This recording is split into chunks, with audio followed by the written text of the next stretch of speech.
Fala pessoal, tudo bem com vocês? Vamos estudar, ok? Hoje nós iremos estudar a Lei 9.099 de 1995, que dispõe sobre os juizados especiais, tanto no âmbito civil quanto também no âmbito criminal, ok? Uma lei muito importante, da qual nós temos que ter intimidade, né? E aí, vamos em frente. Aqui eu botei no Word para ficar melhor para eu poder fazer a seleção, ok? Fazer aqui as seleções. Mas essa lei está atualizada do ano de 2024, ok? Setembro de 2024. Então se inscreva no canal, deixa o teu like, aproveita as aulas que nós temos por aqui. Meu nome é Altair de Lima Pereira, tá? Sou concurseiro, aprovado em alguns concursos públicos, certo? Por sinal, fui aprovado recentemente em dois. Um eu já anunciei, que foi o concurso do TRF5, ok?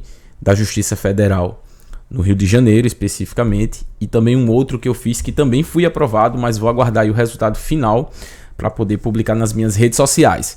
Me segue lá no Instagram, Altair_Lima, e vamos estudar, ok? Vai ser aqui só leitura de lei, tá bom? Lembrando, não estou dando aula, eu estou estudando junto com você. Vou fazer a leitura, grifar as partes importantes, ok? Para ficar bem fixado na nossa mente, e também fazer talvez um comentário breve. Vamos lá. Lei 9.099, de 26 de setembro de 1995, dispõe sobre os juizados especiais cíveis e criminais e dá outras providências. Capítulo 1. Das disposições gerais. Os juizados especiais cíveis e criminais, órgãos da justiça ordinária, serão criados pela União, no Distrito Federal e nos territórios, e pelos estados para conciliação, processo, julgamento e execução nas causas de sua competência. O processo orientar-se-á pelos critérios, são os princípios da oralidade, ok? Simplicidade, informalidade, economia processual, celeridade, buscando sempre que possível a conciliação ou a transação, ok? Então a gente vai ver que tanto aqui nos juizados especiais quanto lá no CPC, os juízes, aqueles que participam do processo, vão estar sempre tentando ali buscar o quê? Um método alternativo, a conciliação, certo? Aqui na lei dos juizados especiais, nós temos o quê? Nós temos o princípio, né? Lembrando que eles são órgãos da justiça ordinária, então são órgãos da justiça. Eles buscam o quê? A conciliação e tem competência para quê? Para julgar os seus processos, ok? E também a execução nas causas de sua competência. E aí nós temos os princípios que caem muito em prova: oralidade, simplicidade, informalidade, economia processual e celeridade, buscando sempre que possível, não é obrigatório, né? Não é, tem que ser assim, buscando sempre que possível a conciliação ou a transação, que é uma espécie de negócio. Dos juizados especiais cíveis. Da competência. O juizado especial cível tem competência para conciliação, processamento e julgamento das causas de menor complexidade, assim consideradas as causas cujo valor não exceda 40 vezes o salário mínimo. As enumeradas no artigo 275, desconsidere isso aqui, né, já foi alterado. A ação de despejo para uso próprio. A ação de despejo para uso próprio. As ações possessórias sobre bens imóveis de valor não excedente ao fixado no inciso 1º deste artigo. Então a principal pegadinha é o quê? Que aqui na justiça, no juizado especial dos estados, né? Nós temos 40 vezes o salário mínimo. Lá na da Justiça Federal são 60. Então a principal informação é essa. Além disso, a ação de despejo é para uso próprio e as ações possessórias, ok, de bens imóveis, obviamente, não excedente ao valor de 40 salários mínimos. Compete ao juizado especial promover a execução dos seus julgados dos títulos executivos extrajudiciais no valor de até 40 vezes o salário mínimo, observados os dispostos no parágrafo 1º do artigo 8 desta lei. Ficam excluídas da competência do juizado especial as causas de natureza alimentar, falimentar, fala de falência, né? Causas fiscal e de interesse da fazenda pública, até porque tem a própria lei da fazenda pública, né? Das causas de menor complexidade da fazenda pública. E também as relativas a acidentes de trabalho, a resíduos e estado e capacidade das pessoas, ainda que de cunho patrimonial. A opção pelo processamento previsto nesta lei importará em renúncia ao crédito excedente ao limite estabelecido nesse artigo, excetuadas as hipóteses de conciliação. O que é que nós compreendemos do parágrafo 3º do artigo 3º? Nós compreendemos que quando alguém entra com a ação no juizado especial, que é mais rápido, é mais célere, ok? Ele abre mão do excedente de 40 salários mínimos. Ou seja, você tem um processo que é 45 salários mínimos e entra, opta por entrar com uma ação no juizado especial, vai ficar de fora o quê? Os 5 salários mínimos restantes. Ou seja, só vai até o limite de 40 salários mínimos, excetuada a hipótese de conciliação. Sei lá, o cara tá 50 salários mínimos é a causa. Mas aí, num acordo, o cara diz, não, eu pago 42 salários mínimos aqui, vamos fazer essa conciliação? Ok? É competente, artigo 4º. É competente para as causas previstas nesta lei o juizado do foro, a competência, do domicílio do réu ou, a critério do autor, do local onde ele exerça atividades profissionais ou econômicas, ou mantém estabelecimento, filial, agência, sucursal ou escritório. Ademais, inciso 2, do lugar onde a obrigação deva ser satisfeita. Inciso 3º, do domicílio do autor ou do local do fato ou do ato nas ações de reparação de dano de qualquer natureza. Parágrafo único. Em qualquer hipótese, poderá a ação ser proposta no foro previsto do inciso 1º deste artigo, que é do domicílio do réu ou a critério do autor, do local onde ele exerça as atividades profissionais, econômicas ou mantém estabelecimento, filial, agência, sucursal ou escritório. Do juiz, dos conciliadores e dos juízes leigos. Artigo 5º. O juiz dirigirá o processo com liberdade para determinar as provas a serem produzidas, para apreciá-las e para dar especial valor às regras de experiência comum e técnica. Isso caiu numa prova que eu fiz recentemente.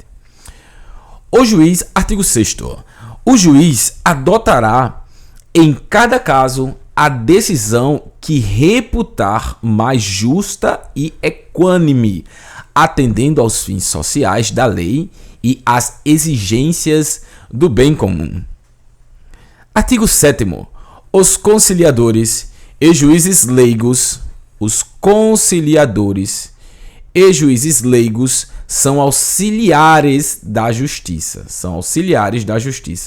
Recrutados os primeiros,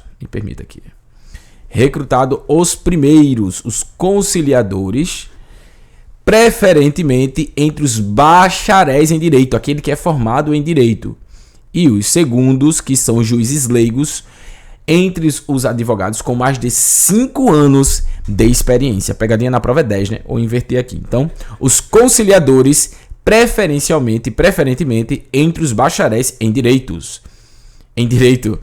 Os juízes leigos, entre advogados com mais de 5 anos de experiência.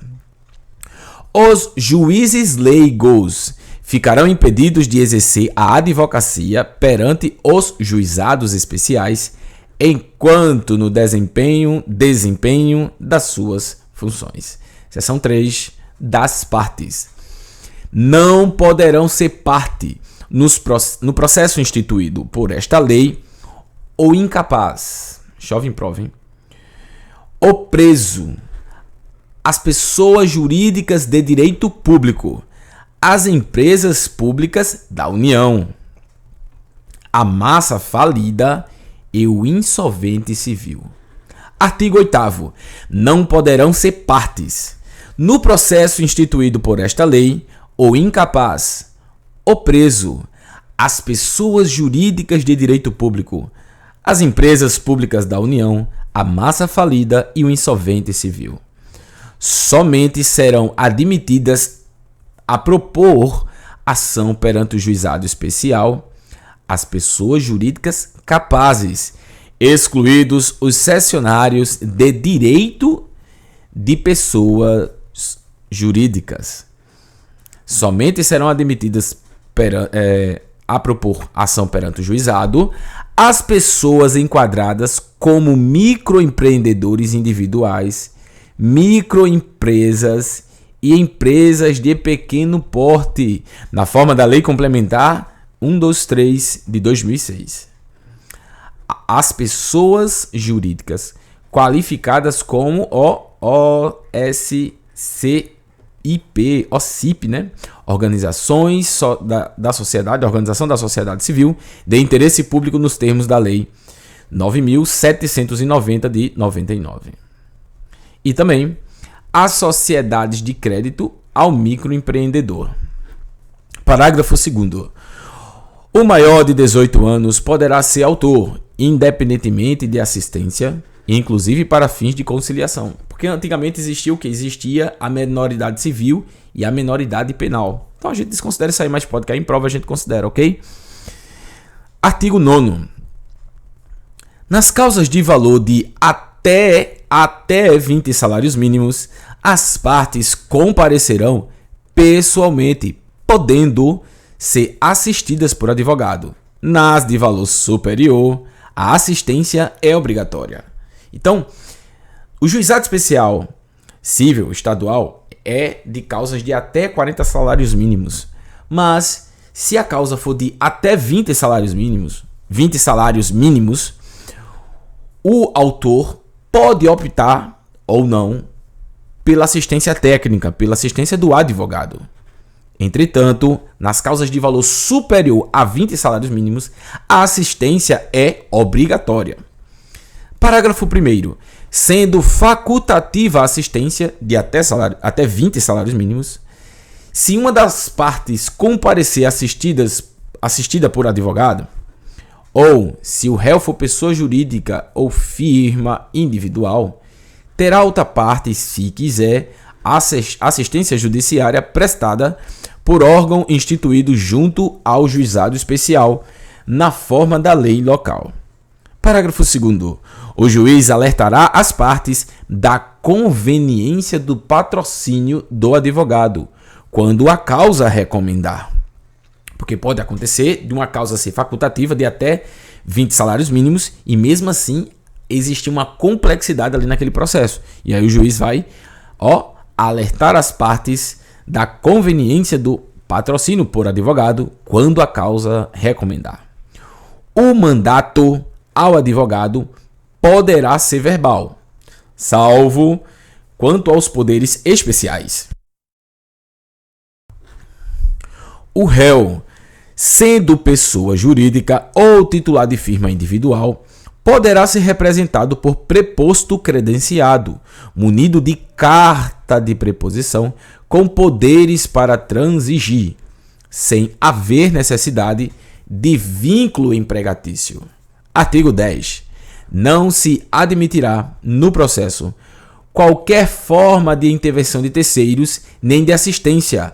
Admitir-se-á o litisconsórcio, ou seja, não se admitirá no processo qualquer intervenção de terceiros. Lá no processo civil, no CPC, nós temos a intervenção de terceiros e também a questão da assistência, certo? Aqui no juizado especial civil, não há. Entretanto, o que é que eu tenho que guardar para minha prova? É que se admite o litisconsórcio. Vamos ler mais uma vez. Não se admitirá no processo qualquer forma de intervenção de terceiros, nem de assistência. Porém, admitir-se-á o litisconsórcio. O Ministério Público intervirá nos casos previstos em lei. Seção 4. Dos atos processuais.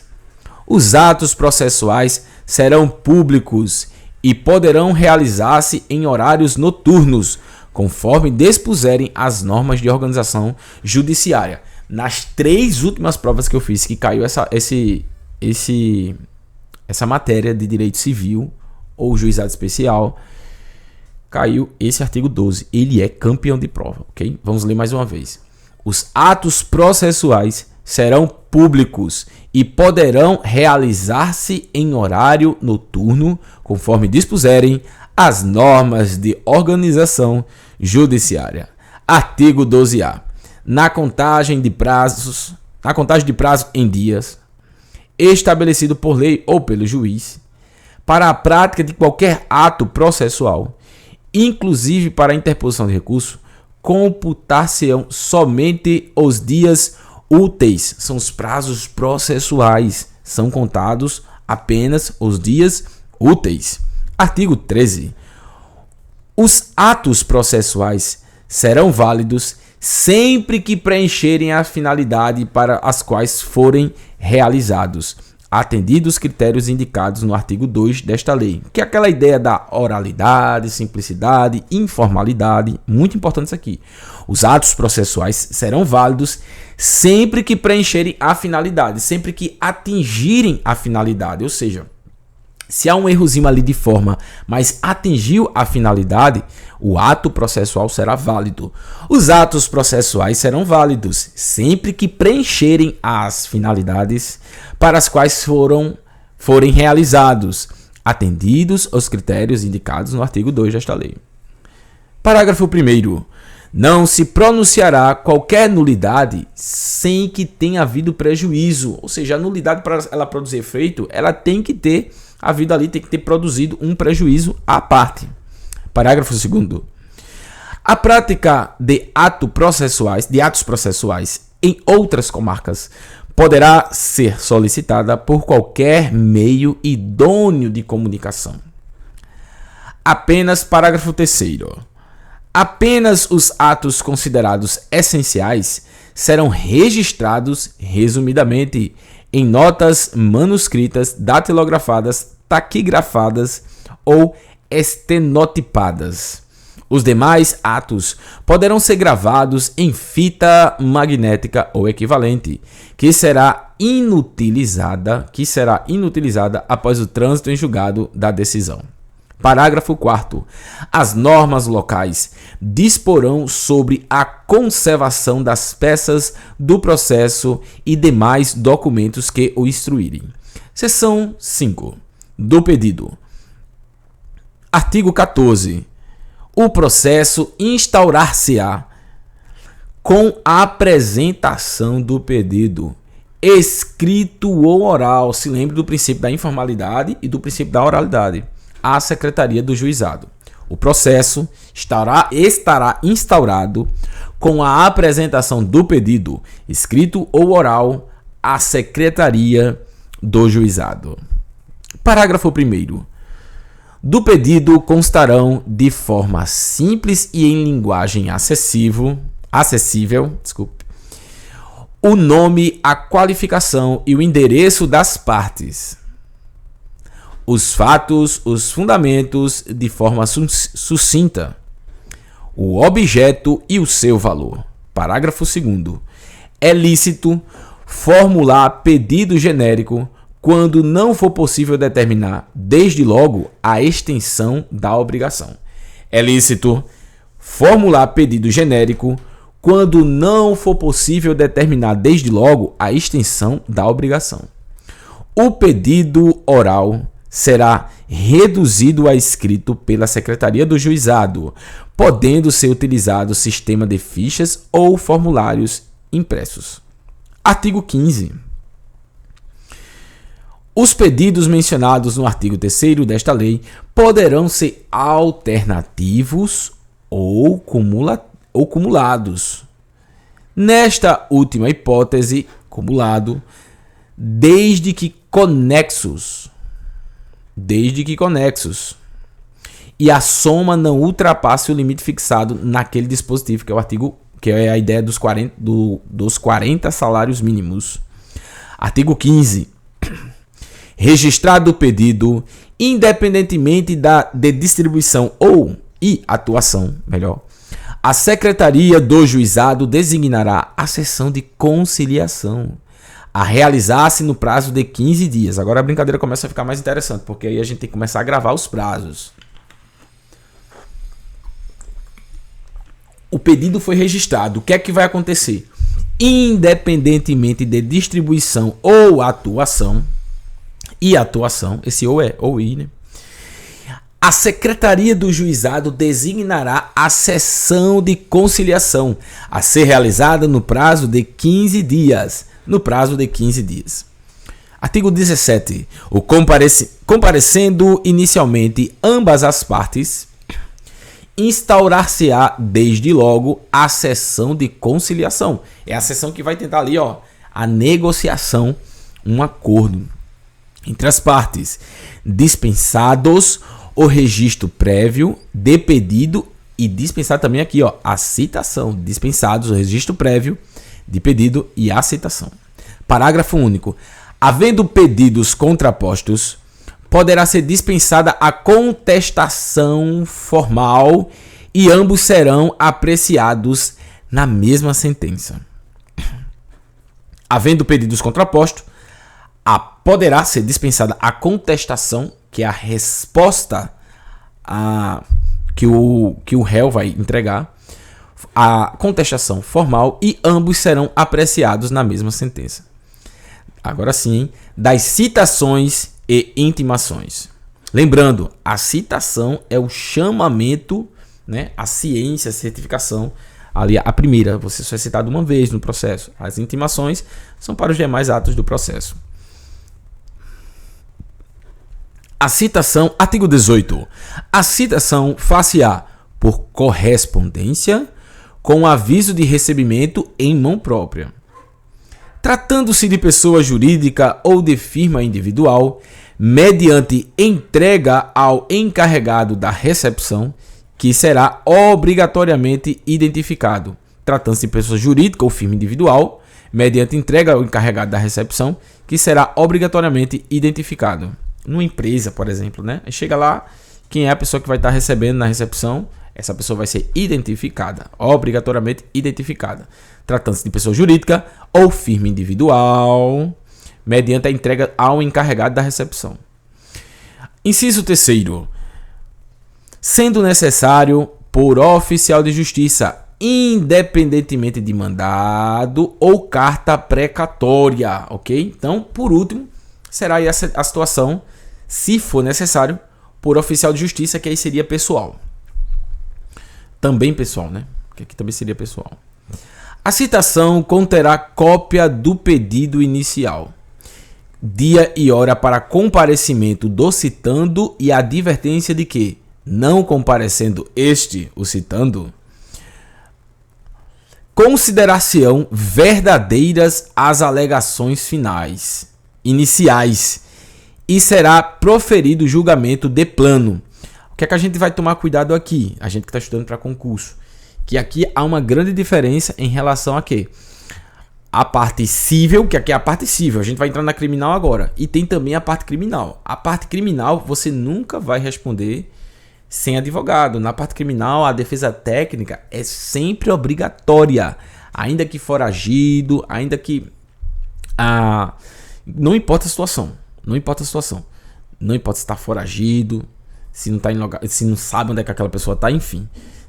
Tem a questão de se não souber onde ela está, vai ser a questão do edital, né? Mas eu estou dizendo que na parte criminal, penal, certo? Do processo penal, nunca jamais essa pessoa vai responder sem advogado, tá bom? Seria aí uma nulidade absoluta. E também uma aberração jurídica, né?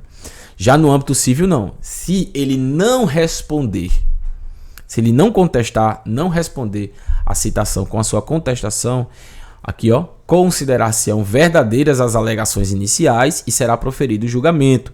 É o que é chamado de revelia. Não se fará citação por edital. Outra situação que chove em prova. Chove em prova, já caiu em algumas provas que eu fiz também. No juizado especial, não se faz citação por edital, tanto no âmbito civil quanto no criminal. Se não conseguir encontrar a pessoa, vai ser encaminhado para o juizado comum, para que ali venha a ser adotado o procedimento correto. No caso do criminal é o procedimento sumário, certo? E vai ser feita a citação por edital. Não se fará citação por edital. O comparecimento espontâneo suprirá a falta ou nulidade da citação. A citação ela foi nula por alguma razão, mas o indivíduo ele compareceu. Então, ó, não importa se houve um problemazinho ali na forma, não atingiu a finalidade da citação é o comparecimento dele em juízo. Se ele compareceu, tá tranquilo. O comparecimento espontâneo suprirá a falta ou a nulidade da citação. Artigo 19. As intimações serão feitas na forma prevista para a citação ou por qualquer outro meio idôneo de comunicação. Dos atos praticados na audiência, considerar-se-ão desde logo ciente as partes. Ciente as partes. Não precisa intimar novamente. Elas já estão cientes ali. As partes comunicarão ao juízo as mudanças de endereço ocorridas no curso do processo, reputando-se eficazes as intimações enviadas ao local anterior indicado, na ausência da comunicação. Ou seja, a pessoa morava no endereço X e se mudou para o endereço Y, ela deve comunicar ao juízo. Se ela não comunicou e a intimação para algum ato processual foi enviada para o endereço X, que era o que estava registrado, essa intimação ela é válida. As partes comunicarão ao juízo as mudanças de endereço ocorridas no curso do processo, reputando-se eficazes as intimações enviadas ao local anteriormente indicado na ausência de comunicação. Pessoal, vou fazer uma pausa aqui para beber água e dizer o seguinte. Não estou dando aula, gente, eu estou estudando, literalmente estudando. Quem me conhece sabe que são matérias novas, né? O âmbito do direito civil são matérias novas que eu estou adentrando agora. Então, eu estou estudando. Quando eu for dar aula, eu vou dizer, gente, eu vou dar uma aula aqui, tá certo? Então, eu estou estudando, por isso essa forma de repetição, para fixação, alguma observação para compreender o dispositivo, certo? Seção 7. Sétima, né? Da revelia. Artigo 20. Não comparecendo o demandado à sessão de conciliação ou à audiência de instrução e julgamento, reputar-se-ão verdadeiros os fatos alegados no pedido inicial, salvo se o contrário resultar da convicção do juiz. Aqui cabe uma observação importante. Como bem gosta de pontuar o professor, que eu indico para a gente estudar aí com ele, Ricardo Torques, ok? O que é que acontece? A revelia é diferente do que dos efeitos da revelia. A revelia é a não resposta à acusação. É a não contestação. Os efeitos da revelia é outra coisa, que é o ato de que, não comparecendo o demandado à sessão de conciliação ou audiência de instrução e julgamento, ou seja, não havendo nenhuma resposta, reputar-se-ão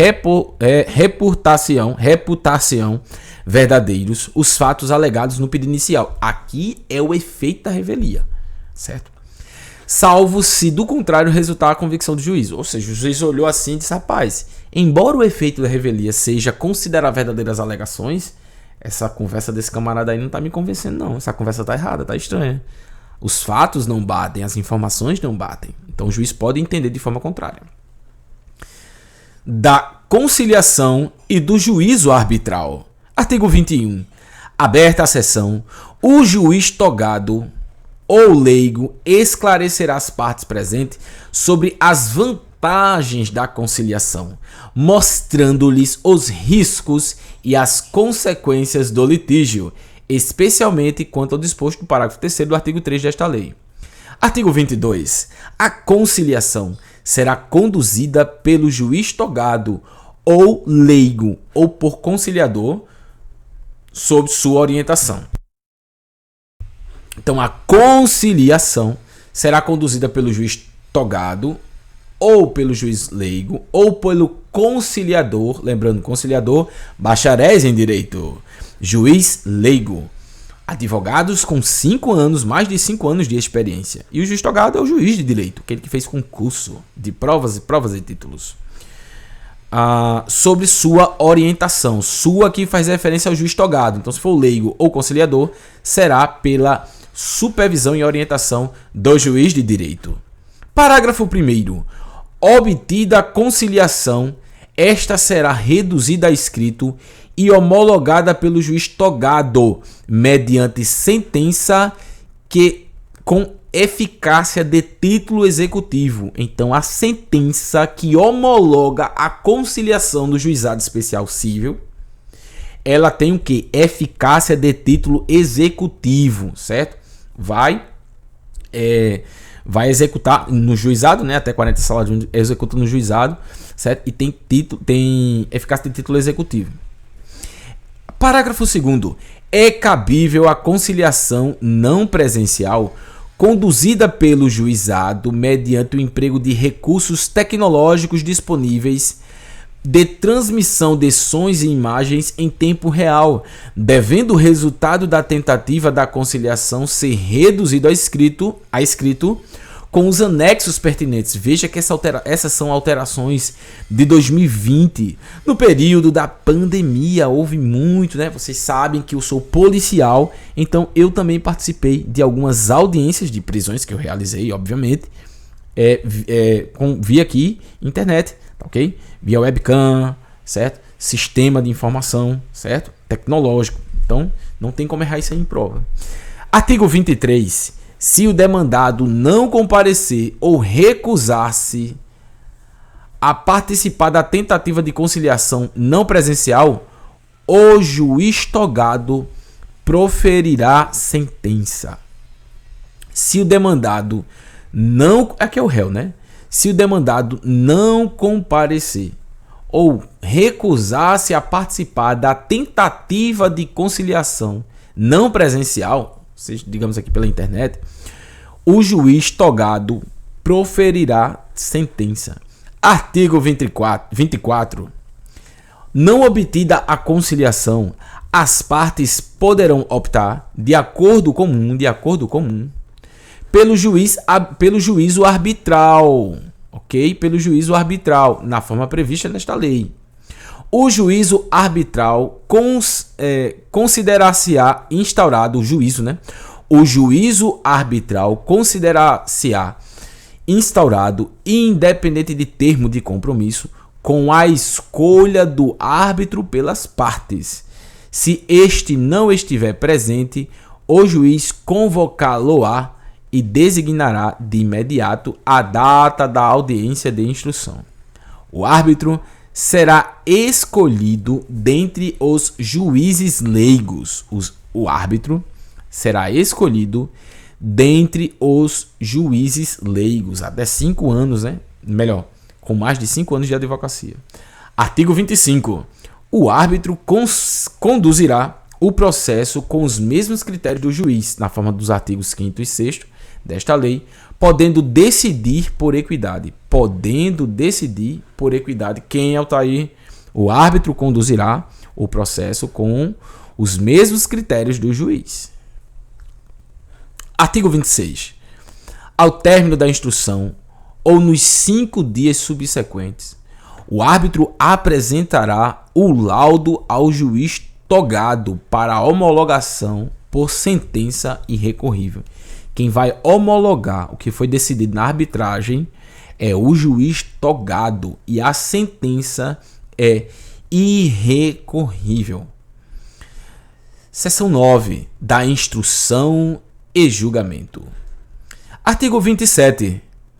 Não instituído o juízo arbitral, proceder-se-á imediatamente à audiência de instrução e julgamento, desde que não resulte prejuízo para a defesa.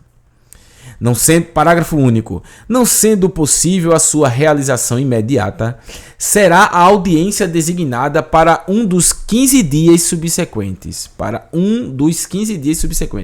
Ciente, desde logo, as partes e as testemunhas eventualmente presentes. Artigo 28. Na audiência de instrução e julgamento, serão ouvidas as partes, colhida as provas e em seguida proferida a sentença. Artigo 29. Aqui foi o 28, né? Artigo 28 e agora o artigo 29.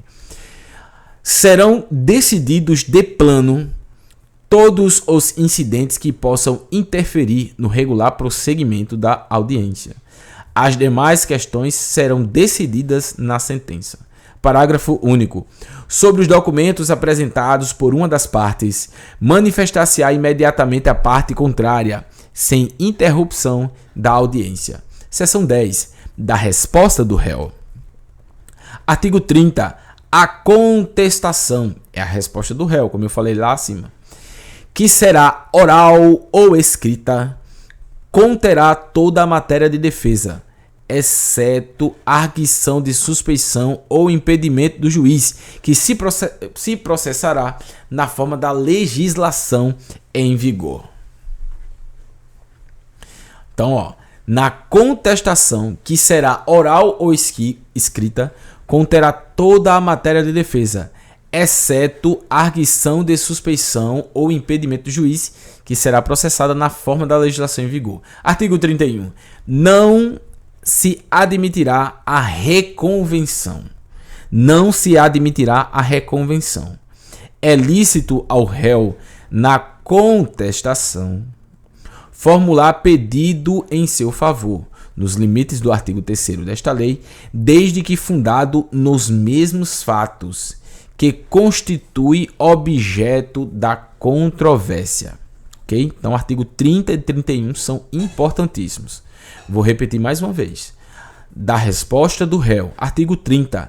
A contestação, que será oral ou escrita, conterá toda a matéria de defesa, exceto, salvo, arguição de suspeição ou impedimento do juiz, que se processará na forma da legislação em vigor. Ok? Esse termo aqui não existe mais, inclusive a pronúncia é arguição mesmo, viu? A lá, professora Graziela Cabral, professora excelente que eu gosto muito de estudar com ela. Artigo 31. Não se admitirá reconvenção. É lícito ao réu, na contestação, formular pedido em seu favor, nos limites do artigo 3º desta lei, desde que fundado nos mesmos fatos que constituem objeto da controvérsia. Parágrafo único. O autor poderá responder ao pedido do réu na própria audiência ou requerer a designação de nova data, que será desde logo fixada, ciente todos os presentes. Das provas. Artigo 32. Todos os meios de prova moralmente legítimos, ainda que não especificados nesta lei, olha aí, são hábeis para provar a veracidade dos fatos alegados pelas partes. Artigo 33. Todas as provas serão produzidas na audiência de instrução e julgamento, ainda que não requeridas previamente, podendo o juiz limitar ou excluir as que considerar excessivas, impertinentes e protelatórias. Artigo 34. Importante, hein? As testemunhas, até no máximo de 3 para cada parte, comparecerão à audiência de instrução e julgamento, levadas pela parte que as tenha arrolado, independentemente de intimação ou mediante esta, se assim for requerido. As testemunhas, até o máximo de 3 para cada parte, comparecerão à audiência de instrução e julgamento, levadas pelas partes que as tenha arrolado, independentemente de intimação ou mediante a intimação, se assim for requerido. Parágrafo 1º. O requerimento para intimação das partes será apresentado à Secretaria no mínimo 5 dias antes da audiência de instrução e julgamento. Não comparecendo a testemunha intimada, o juiz poderá determinar a sua imediata condução, valendo-se, se necessário, do concurso de força pública. Artigo 35. Para a forma do fato exigir, artigo 35, quando a prova do fato exigir, o juiz poderá inquirir técnicos de sua confiança, permitida às partes a apresentação de parecer técnico. Parágrafo único. No curso da audiência, poderá o juiz, de ofício ou a requerimento das partes, realizar inspeção em pessoas ou coisas, ou determinar que o faça pessoa de sua confiança, que lhe relatará informalmente o verificado. Ok? Lembra do princípio da informalidade. Artigo 36. A prova oral não será reduzida a escrito. A prova oral não será reduzida a escrito, devendo a sentença referir no essencial os informes trazidos no depoimento. A prova oral não será reduzida a escrito. Não será reduzida a escrito. A prova oral não será reduzida a escrito, devendo a sentença referir no essencial os informes, as informações trazidas no depoimento. O mais importante. Artigo 37. A instrução poderá ser dirigida por juiz leigo, sob a supervisão do juiz togado. Seção 12 da sentença. Artigo 38. A sentença mencionará os elementos de convicção do juiz, com breve resumo dos fatos, mediante ocorrido em audiência, dispensado o relatório. A sentença mencionará os elementos de convicção do juiz, com breve resumo dos fatos relevantes ocorridos em audiência, dispensado o relatório da sentença, ok? Parágrafo único. Não se admitirá a sentença condenatória por quantia líquida, ainda que em pedido genérico. Artigo 39. É ineficaz a sentença condenatória na parte que exceder a alçada estabelecida nesta lei. Artigo 40. O juiz leigo que tiver dirigida a instrução proferirá sua decisão e imediatamente a submeterá ao juiz togado, que poderá homologá-la, poderá proferir outra em substituição ou, antes de se manifestar, determinar a realização de atos probatórios indispensáveis. Artigo 41. Da sentença, excetuada a homologatória de conciliação ou de laudo arbitral, caberá recurso para o próprio juizado da sentença, que é uma apelação, né? A apelação é um recurso. Da sentença, excetuada a homologatória de conciliação ou laudo arbitral, caberá recurso para o próprio juizado. O recurso será julgado por uma turma composta de 3 juízes togados, em exercício no primeiro grau de jurisdição. Foi o vizinho aqui de cima arrastando as coisas. O recurso será julgado por uma turma composta de 3 juízes togados, em exercício no primeiro grau de jurisdição, reunidos na sede do juizado. Parágrafo 2º. No recurso, as partes serão obrigatoriamente representadas por seu advogado. No recurso, as partes serão obrigatoriamente representadas por seu advogado. Artigo 42. O recurso será interposto no prazo de 10 dias.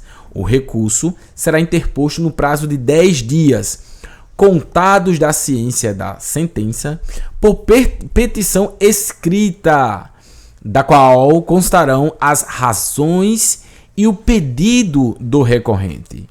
O preparo é o pagamento para recorrer, né? O preparo será feito independentemente de intimação nas 48 horas seguintes à interposição sob pena de deserção, que é o recurso deserto, que não foi pago, né, as custas. Parágrafo 2º. Após o preparo, a secretaria intimará o recorrido para oferecer resposta escrita no prazo de 10 dias. Artigo 43. O recurso terá somente efeito devolutivo, podendo o juiz dar-lhe efeito suspensivo para evitar um dano irreparável à parte.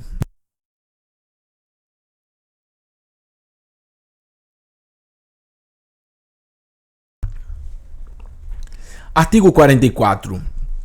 As partes poderão requerer a transcrição da gravação de fita magnética a que alude o parágrafo 3º do artigo 13 desta lei, correndo por conta do requerente as despesas respectivas. Artigo 45. As partes serão intimadas da data da sessão de julgamento. Artigo 46. O julgamento em segunda instância constará apenas da ata, com indicação suficiente do processo, fundamentação sucinta e parte dispositiva. Se a sentença for confirmada pelos próprios fundamentos, a súmula do julgamento servirá de acórdão. Artigo 47, vetado.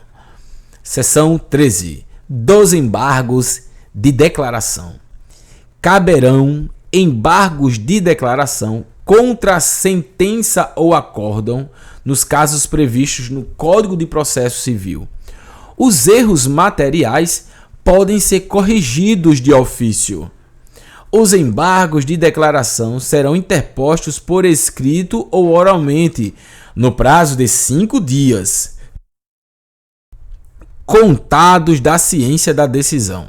Artigo 50.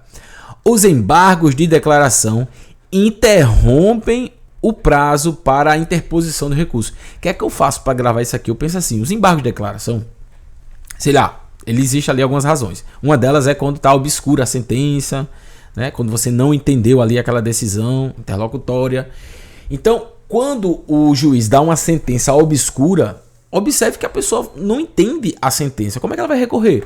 Por isso que a gente pensa que os embargos de declaração interrompem o prazo, porque eu preciso que ele venha esclarecer aquilo ali para eu compreender bem e assim poder recorrer. Eu penso dessa forma, me ajuda muito, não sei se vai te ajudar, ok? Os embargos de declaração são 5 dias. Seção 14. Da extinção do processo sem julgamento do mérito. Extingue-se o processo, além dos casos previstos em lei, quando o autor deixa de comparecer a qualquer das audiências do processo, quando inadmissível o procedimento instituído por esta lei ou seu prosseguimento após a conciliação. Extingue-se o processo quando for reconhecida a incompetência territorial, quando sobrevier qualquer dos impedimentos previstos no artigo 8 desta lei, quando falecido o autor, a habilitação depender de sentença ou não se der no prazo de 30 dias.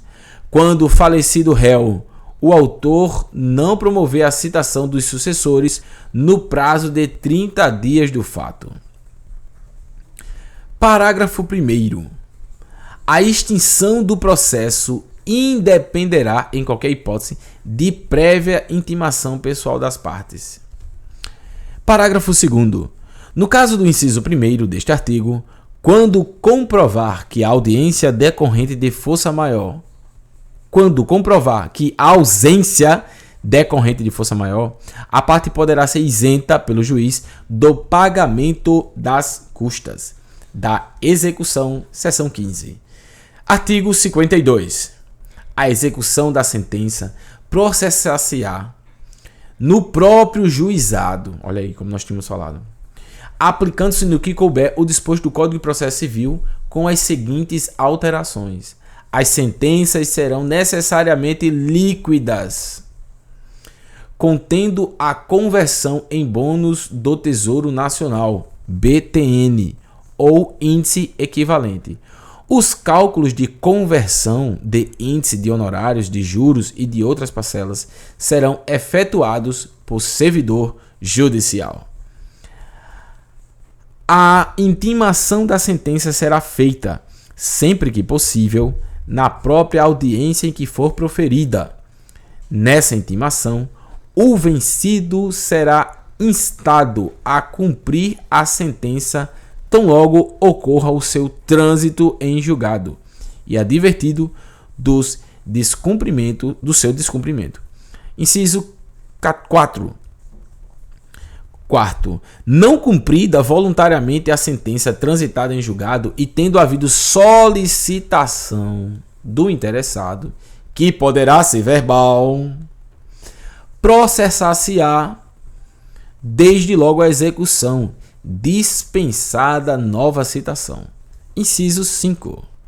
Quinto, nos casos de obrigação de entregar, de fazer ou não fazer, o juiz na sentença ou na fase de execução combinará multa diária, arbitrada de acordo com as condições econômicas do devedor, para a hipótese de inadimplemento, não pagamento, Não cumprida a obrigação, o credor poderá requerer a elevação da multa ou a transformação da condenação em perdas e danos, que o juiz de imediato arbitrará, seguindo-se a execução por quantia certa, incluída a multa vencida da obrigação de dar, quando evidenciada a malícia do devedor na execução do julgado.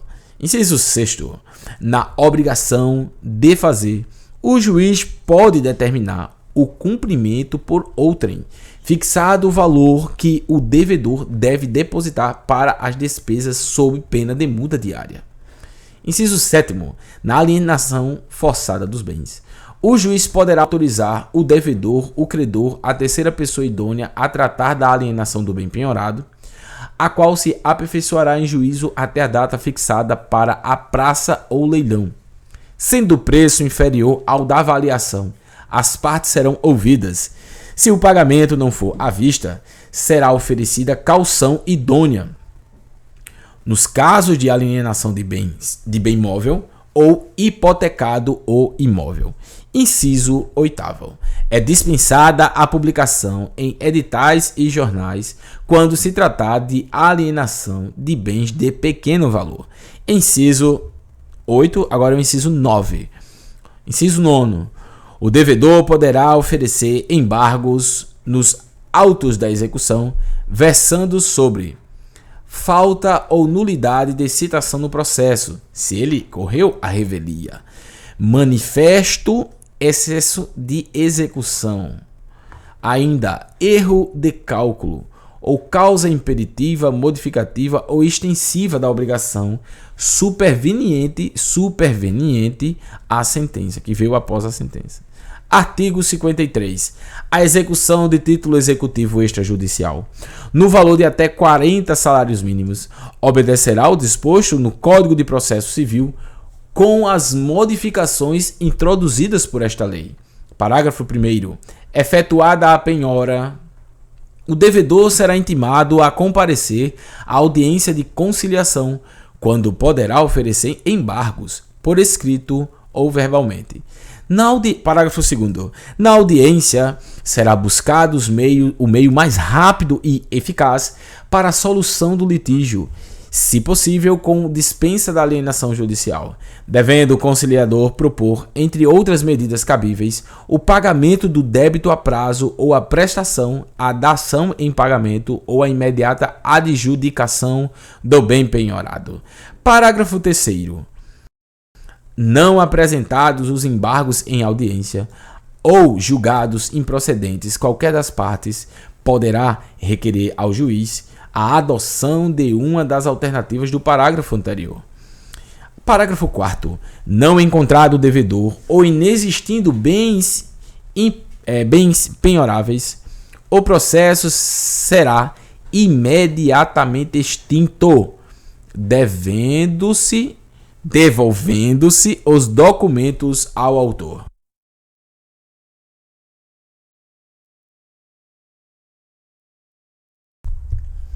Não encontrado devedor ou inexistindo bens impenhoráveis, o processo será imediatamente extinto, devolvendo-se os documentos ao autor.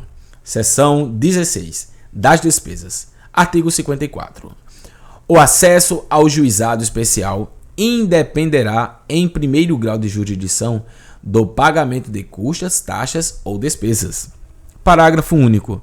O preparo do recurso, na forma do parágrafo 1º do artigo 42 desta lei, compreenderá, olha aí o que é o preparo, todas as despesas processuais, inclusive aquelas dispensadas em primeiro grau de jurisdição, ressalvadas as hipóteses de assistência judiciária gratuita. Artigo 55. A sentença de primeiro grau não condenará o vencido em custas e honorários de advogado, ressalvados casos de litigância de má-fé. A sentença de primeiro grau, aqui, não condenará o vencido em custas e honorários de advogado, ressalvados casos de litigância de má-fé. Em segundo grau, o recorrente vencido pagará as custas e os honorários de advogado, que serão fixados entre 10% e 20% do valor da condenação, ou, não havendo condenação, do valor corrigido da causa. Parágrafo único. Na execução não serão contadas custas, salvo quando reconhecida a litigância de má-fé, improcedente os embargos do devedor, tratar-se de execução de sentença que tenha sido objeto de recurso improvido do devedor. Da seção 17 das disposições finais. Artigo 56. Instituído o juizado especial, serão implantadas as curadorias necessárias e o serviço de assistência judiciária. Artigo 57. O acordo extrajudicial de qualquer natureza ou valor poderá ser homologado no juízo competente, independentemente de termo, valendo-se a sentença como título executivo judicial. Parágrafo único. Valerá como título executivo, título extrajudicial, o acordo celebrado entre as partes, por instrumento escrito referendado pelo órgão competente do Ministério Público. Esses dois caem bastante, tá? Esses dois caem bastante. A gente já vai terminar, então vamos reler isso aqui. Das disposições finais. Instituído o juizado especial, serão implantadas as curadorias necessárias e os serviços de assistência judiciária. Artigo 57. O acordo extrajudicial, de qualquer natureza ou valor, poderá ser homologado no juízo competente, independentemente do termo, valendo a sentença como título executivo judicial. A sentença que homologa o acordo extrajudicial, ela vale como título executivo judicial. Isso é uma pegadinha de prova, tá? Cuidado. Parágrafo único. Valerá como título extrajudicial o acordo celebrado pelas partes por instrumento escrito referendado pelo órgão competente do Ministério Público. Ou seja, se foi o Ministério Público que referendou, ok? Vale como título extrajudicial. Se foi homologado por sentença do juiz, o acordo extrajudicial, que coisa, né, cara? Certo? Aí, neste caso, vale como sentença de título executivo. A sentença vale como título executivo judicial. As normas de organização judiciária local poderão estender a conciliação prevista nos artigos 22 e 23 a causas não abrangidas por esta lei, ok? Não se admitirá ação rescisória nas causas sujeitas ao procedimento instituído por esta lei. Não se admitirá ação rescisória nas causas, sujeitas ao procedimento instituído por esta lei. Ok, pessoal? Então é isso aí. Acabamos de fazer essa gravação. Primeira parte é o que? São dos juizados especiais cíveis. A gente vai fazer uma segunda parte, o segundo vídeo, que nós iremos gravar do juizado especial, que é essa parte aqui, né? Do juizado especial criminal, ok? Então, espero que vocês tenham aí acompanhado bem essa primeira etapa aí. Que Deus abençoe sua vida. Se inscreva no canal, deixa o teu like, vamos estudar, vamos pagar o preço. É cansativo, é 1 hora lendo aí, ó. 1 hora líquida, pura, viu? Pura de estudo. Falando, repetindo, é assim que eu faço. E tenho aí mais de 10, 11 aprovações. São 11 ou são 12 aprovações já, beleza? Então assim, não foi em vão. Não é do nada que acontece. Tem que ter preço, tem que fazer isso aqui, ó. Ler e reler, é cansativo, é chato, claro que é. Por isso que poucos conseguem, tá bom? Mas se você continuar, se você se manter firme e forte, Deus vai te abençoar e você vai conseguir. Beleza? Então se inscreve no canal, deixa o teu like, deixa aqui o teu comentário. Espero que vocês tenham gostado. Tamo junto, me segue lá no Insta, Altair_Lima. Ó, retiro, bomba aí, granada. Valeu, pessoal!